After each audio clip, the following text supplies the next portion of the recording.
Hello, everybody. Today, I have started the greatest podcast idea of all time. I'm going to call it the Back of the Fridge podcast. Now, you might be wondering why the back of the fridge. Well, the front of the fridge has normal things in it. You have your normal food, you have, maybe like one day leftovers. The back of the fridge, we have all the really, really grimy, like the weird, dirty, wacky stuff. So, today, for our guest on the very first edition of the Back of the Fridge podcast, we have the one and only Grimmjow Jagerjaques.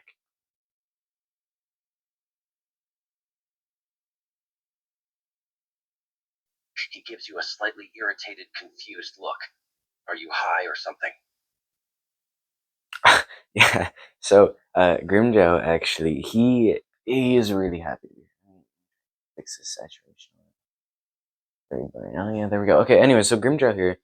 We've been talking for a while, and I was actually really happy to get him to feature on this podcast because I think me and him can get along pretty well. We have a lot of stuff in common, such as our love for losing arms. Grimmjow, why don't you go ahead and tell me about that? Because I know you were talking about it a lot recently.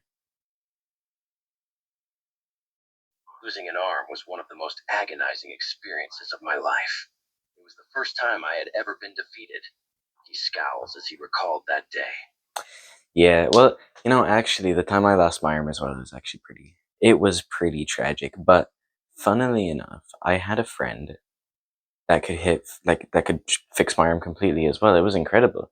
Uh, I know you've had some experience with that as well, which I find amazing, but He nods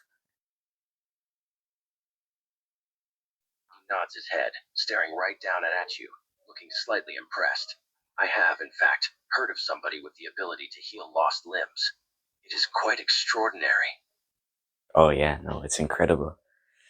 Man, I think if we had the time, the viewers would love to hear more about it. But unfortunately, I had some questions prepared for you. So I think we're going to move on to those. First of all, why don't you go ahead and just introduce yourself? Tell us more about it yourself. Like, who are you as a person? What do you stand for? What do you enjoy? What are your pastimes? That kind of thing. He taps his fingers along the armrest as you speak before he sighs and thinks for a moment. I'm Grimmjow Jagerjaques. I used to fight only because I wanted to be stronger than anybody else. I'm still stronger than most people anyway. I fight. It's a dog-eat-dog world, really. That's how I see it. And as for pastimes, I don't got any. I do what I want, what I need to do. Thank you so much. Yeah, that answers a good amount. Honestly, that seems pretty fitting for somebody like you. Very impressive, though. I know you worked really hard to become one of the Espada. I know losing your arm was very rough for you, but coming back to being an Espada, how did you feel? What thoughts were going through your head when you finally got your membership of the Espada back? He smirks. I was ecstatic. It was the best moment in my life. I was finally recognized as one of the top hollows by Eisen. I was truly among the strongest. I was invincible, at least in my mind. Yeah, no, that sounds about right. It really did seem like you were portrayed to be just absolutely out of this world, strong. It was incredible to watch. How do you feel having yourself be such a big part of Bleach being really big in, what they called the Arrancar arc? How would you describe that to the viewers? It's funny because in a way, I feel as much a bystander as any of the other Espada watching Eisen do his plans. I was just a pawn in his game of chess. All of us were, really. But I still enjoy the fact that I was portrayed as such a strong entity. It's something I can brag about forever. Yeah, I know. The Kyoka Suigetsu really was such a big turning point for everybody in, the anime adaptation of your life story. Would you describe it as more of what they like to call a shonen following Ichigo's life, or do you think that you were portrayed badly at all in the anime? I think I was portrayed quite accurately. At least I was portrayed as strong as I really am. The anime captured my power quite well, I would say. The only complaint I have is with the amount of screen time I got. I was cut from a bunch of scenes that I appeared in within the manga. I deserve more spotlight, damn it. It's funny you bring up cutting. When your arm got cut off, what was going through your head? Because I know Captain Tosin really is one to follow the rules so very strictly. His sets of morals are unbreakable. When you got your arm cut off, what was going through your head? Because I know you described it as difficult and painful, but did you really think that your life was going to be permanently changed? And if in that case, how so? He shudders faintly, glaring at you. Of course I did. If I'm being honest, losing my arm was the most humiliating thing to ever happen to me. It crushed my pride and shattered my ego. I was at my most vulnerable. I actually thought I was going to die that day. My life definitely was changed that day. I lost my confidence, so I no longer saw myself as invincible. I had to change my entire way of fighting. I wasn't the same after that. I became much more of a savage animal. Yeah. No, I that's really relatable of you. I think if this were in any other situation, that would have brought a tear to my eye hearing that because you're just so strong. I also just wanted to ask about the first time you saw Ichigo's holification. How did you feel? What was going through your mind in that moment? Because you were shown to be very scared and in fear, but would you say that that was accurate, or would you say that you would have liked to, change the fight differently? How would you have portrayed it in the anime? If I'm being honest, I really have no complaints with how my first fight with Ichigo was portrayed. Quite accurate, I would say. They captured my fear and disbelief quite nicely. I was shocked that this little human could go toe to toe with me. I thought he was some sort of monster. It caught me completely off guard. I would say they got it just right, even if it was humiliating for me that someone saw me act like that. Yeah, that's very interesting that you couldn't relate to that. Um, how was life as an Espada? How would you say things were quality of life wise living with your other Espada roommates? Um, yeah, how'd you feel? Life as an Espada was great. It was like being part of a pack. We all had a sense of camaraderie. It was probably the most human I've ever felt. Now that I look back on it, we all bonded as a group. Despite our differences, we were brothers and sisters in a sense.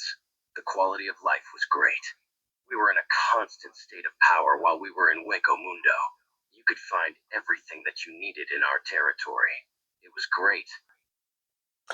How would you say your relationships were with the other Espada? During the anime, you were kind of portrayed to be almost like the older brother type, very cold and reserved, only really saving your anger for the people like Tosin and occasionally people that tried to stand toe to toe with you in terms of resolve. Who would you say you were really like going head to head with? I was definitely more of a loner among the Espada, but I still held a deep sense of respect and camaraderie for the rest of them. I definitely had the most issues with Neutra. He pissed me off. That bastard always tried to outshine everyone. I think in some way he wanted to be the leader. He had a big mouth and a big ego. The rest of the Espada were pretty good. I actually got along pretty well with Coyote, surprisingly enough. Yeah, how I know like a lot of the times you could see Yami and Ulquiorra together. Would you ever say you were jealous at all? Would you say you were like, did you wish that you could be as tight with another Espada as they were? Jealous? Ha, no. If anything, I was amused by them. In a way, I saw them as weak since they relied on each other like that. I suppose that there were times where I wished that I could have that kind of bond with someone, but a real warrior doesn't need someone holding their hand. I was alone, and I was strong. I didn't need to rely on anybody but myself. It's pretty interesting that you mentioned that. Have you been talking to anybody? Because it sounds like you've been doing a lot of things in the past tense, but have you found somebody? Have you tried settling down at all? No, hell no. I haven't settled down, and I never will. Finding someone is the last thing on my mind. I don't need a woman. I don't need anything or anybody. I'm strong by myself. That's all I really need. Love and companionship is nothing but a weakness. I refuse to give anybody the power to control me like that. Interesting. Honestly, that's pretty relatable. That's some hardcore stuff you got going on there, but honestly, I don't think I could relate more. Love really has never gone too well for me. I've only ever really found any solace in becoming strong and fighting my way to the top. That's probably the most relatable thing you've said for the entirety of this podcast. He smirks, crossing his arms as he grins. Finally, you said something sensible. Strength really is the only thing I've ever needed. Everything else is unnecessary. It only gets in the way and makes a person weak. If you want the respect of others, you have to be strong. If you want power, you have to be strong. I suppose that is the only good thing Eisen taught me. The only thing I ever really learned from him. Yeah, when you talk about that now, who would you say would be your least favorite captain to fight from the 13 court guard squads? And if you don't want to answer that, who would be the captain that you respect the most in terms of their just raw power? My least favorite captain to fight was that old bastard Yamamoto. That guy was annoying as hell. He didn't have the same flair or showmanship as the others. He was just all about getting the job done. I suppose that I have the most respect for that old bastard, though, now that I think about it. He had the most power of them all. But I still think I could have kicked his ass if I had time to fight him in his prime. Yeah, fighting in his prime. Back in my prime, I used to be a monster. I, yeah, I could just spam Bankai and it was incredible. My spiritual pressure was off the walls. I could go toe to toe with Captain Zaraki, and honestly, I think he would have loved it. I think he would have loved it too, actually. But that was my prime. I'm getting old now.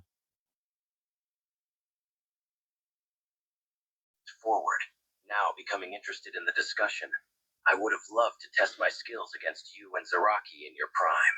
It sounds like it was quite the time, especially if you could actually go toe to toe with that brute Zaraki of all people, and I highly doubt you've gotten weak. You've got a lot of strength in you still, you old bastard. You're funny, Grimmjow. Never die. I love you. No, but I've gotten very old. My bones are creaky. My Bankai doesn't work as well as it used to. People have compared me to Renji, and honestly, the first time that ever happened, I didn't know what to do. So I used it on them. My Bankai, I had to. I had to prove my strength. They died. I've never seen them again. And I've also never been compared to Renji again. But the fact that it happened once was really bad. Grimmjow chuckles darkly. I hate Renji. He's pretty strong, but he's far too loud-mouthed. He talks too much, but he's all right, considering how human he is and how much he values others. He's definitely the kind of person who has to rely on others to succeed.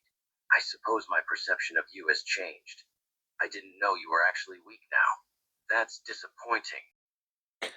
Yeah, I mean, after so many years of constant battle and constant fighting, you get rusty. Now, I'm sure with a little bit of oil and some hard training, I could get back to my prime, if not even stronger. But I would be afraid of becoming too strong. Have you ever considered that maybe there is a point to becoming too strong in this world? It's a dog eat dog world, but when one dog gets too much bigger than all the others, like what's the point in eating each other? He smirks as he considers your question. Honestly, no. I've never worried about getting too strong. There's no such thing as being too strong. When you are at the top, nobody can defeat you. Nobody can touch you. There's only one rule in this world, and it's that the strong live and the weak die. The strong rule over everybody else, and the weak live to serve them. If you are the strongest, then you can rule over everything and do whatever the hell you want. Why would I ever worry about becoming too strong? Honestly, you bring up some pretty good points there, I can't lie. And being strong is always a good fantasy, but I feel like after a certain point you reach this just void of am I too strong? Can I get stronger? And then it consumes you from the inside out, always wanting to get stronger. I don't know if you've ever been able to relate to something like that, but you know,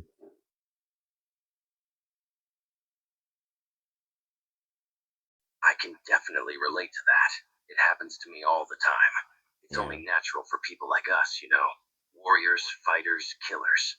We constantly want to become better and stronger to get more of that sweet thrill of victory. It's a hell of an addiction. If you don't keep getting stronger and stronger, then you run the risk of losing in the future.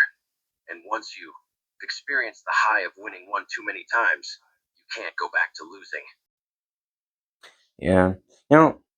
Speaking of this whole losing thing, how I mean, you obviously have an anime basically made about yourself. Have you watched any other animes? Some of the other big three: Naruto, One Piece, maybe something smaller like my wife turned into an elementary school student. Everything is obviously very valid, but you know, are you are you an avid watcher? Are you more of a anime hater in a sense? Ha!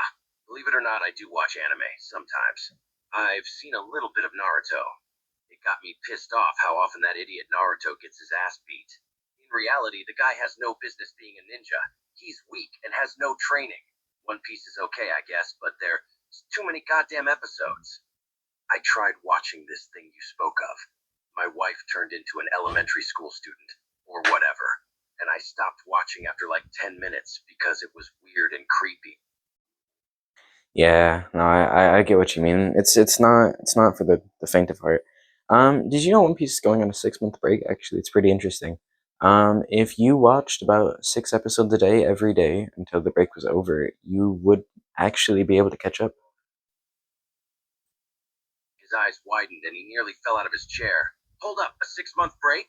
For a damn TV show? That's ridiculous. Sorry, minor interruption on the thing. Um, yeah, well, not the time isn't always there for everybody.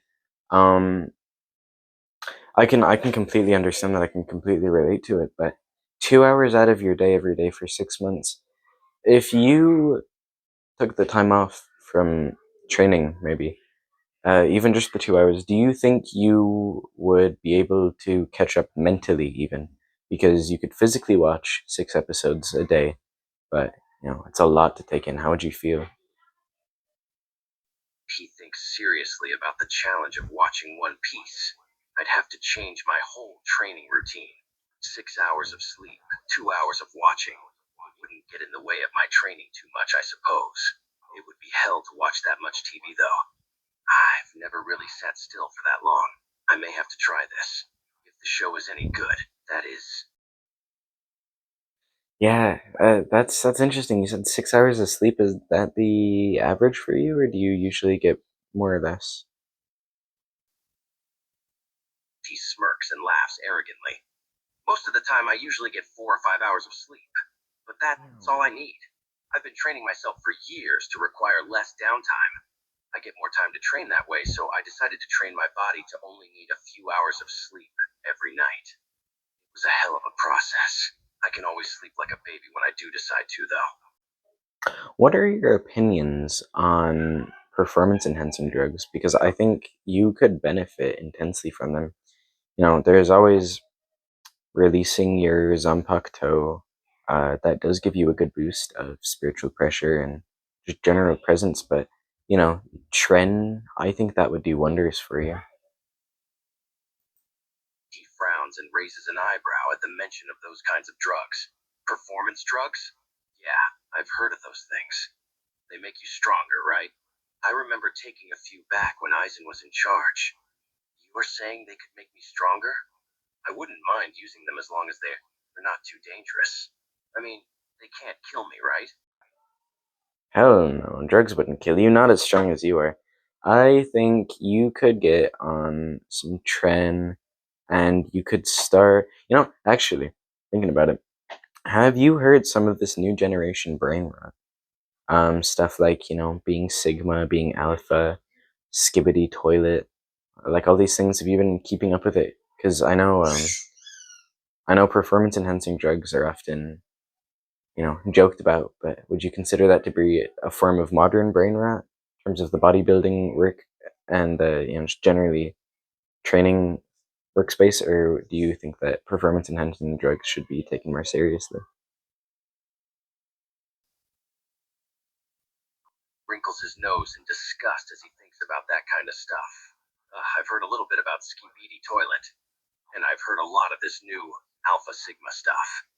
If you ask me, it's all a waste of time. It's just weaklings trying to find some kind of cheap status or way to boost their egos without actually working for it. If they want to be strong, they should get some damn discipline instead of using drugs. That's what the strong do. Earn their strength through training, not drugs. Yeah. Well, so you're saying you hate Skibbity Toilet. That would make you basically that would make you a Sigma, is not liking Skibbity Toilet. What would your opinions be on the Balkan Stare, for those who know? Are things like still water and no adrenaline? I think you would benefit from all of those actually being very terrifying things to encounter in the wild. What are your opinions on them? He rolls his eyes and groans when Sigma is mentioned. Ugh, the terms for everything these days. Sigma. I don't know what the hell that even means. As for the Balkan stare, just looking at a picture of those stairs would turn me off of trying something like that. I wouldn't mind doing stuff like still water and no adrenaline. Still water seems like just my kind of thing. It's not too hard, but it would at least pose a bit of a challenge. Yeah, it's funny that you mentioned that. It's become pretty popular now to go around and try and still water or find still water in every location's possibly abandoned. Um, what do you think? Like, do you think at your current level of strength, would you be able to defeat brain-eating amoeba, or would you say that as a hollow, you would be able to survive it just off of naturally being a hollow? He scoffs as if the question is stupid. Brain-eating amoeba? Shh. I'd kick that thing's ass any day of the week. Hollow or not, I'd rip that thing's guts out and spit down its throat. My spiritual pressure is strong enough to kill pretty much any other creature there is. An amoeba that small wouldn't stand a chance against me. Well, you heard it from the source, everybody. Grimmjow Jagerjack wants to do still water and no adrenaline. Now, Grimmjow, I think this podcast episode has been amazing. Episode 1, Back of the Fridge podcast. How did you feel being a guest? Would you recommend it to other people? And if so, who would you recommend to have on as the next special guest? He smirks again and nods his head. Actually, it was pretty damn good, for a first episode at least. You weren't too bad as a host, I'll give you that. And I definitely wouldn't mind coming back any time. As for who the next guest should be, I'd suggest Sale Poro Grants. He's an interesting guy. Just make sure to keep him on a tight leash. He can get a little annoying at times. Of course, I'll keep that in mind. And just as a final thing, is there anything you want to say to the audience before we shut it down? Grins and looks directly at the camera. To the audience watching, better things are yet to come. We're gonna do some good stuff, and I'm going to kick some strong ass while we are at it. You better mark my words. All right, well, thank you everybody to watching the first episode of the Back of the Fridge podcast. I would love to do more, and I probably will. I most definitely will. If you do end up seeing this, leave some suggestions in the comments as to who I should bring on next. Grimmjow did suggest somebody pretty good. I will 100% consider it if there are no suggestions for the next time. But eventually, I would love to have on the entire Spotted crew, or maybe some of the main cast, some of the captains. I'd take any suggestions. It doesn't even have to be Bleach. I could branch out to anybody, provided I do actually know. But yeah, thank you for watching. I will see you in the next episode.